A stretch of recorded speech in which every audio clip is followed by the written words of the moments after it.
నమస్తే పెద్దాయనా. నమస్తే. బాగున్నారా? బాగున్నాను.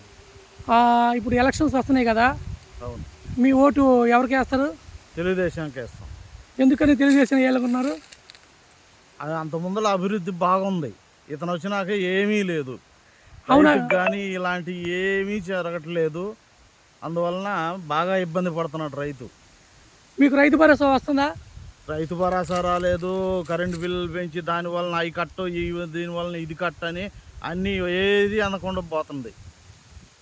అయితే ఇప్పుడు గుడివాళ్ళు కొడాలని అనే వ్యక్తి గెలుస్తాడంటారా? ఎట్లా గెలుస్తాడండి? నోరు తెరిస్తే బూతులు, ఆ పాన్ పరాగుల నోటితోటే ఒకటే తిట్లు. అసలు ఒక జాతిలో పుట్టి ఈ రకంగా మాట్లాడతాడు ఎవడన్నా? అన్నం తినేవాడు, రైతు కడుపున పుట్టిన అతను ఒక పెద్ద ఆయన పుట్టుకొని రకరకాలుగా మాట్లాడతాడా కుటుంబాలతో సహా? అది కరెక్ట్ కాదు కదా. అందుకని ఎవ్వరూ కొడాలి నానికి వేయరు. మేము ఇక్కడ ఎవరు వేయం. వచ్చేది తెలుగుదేశం పార్టీ.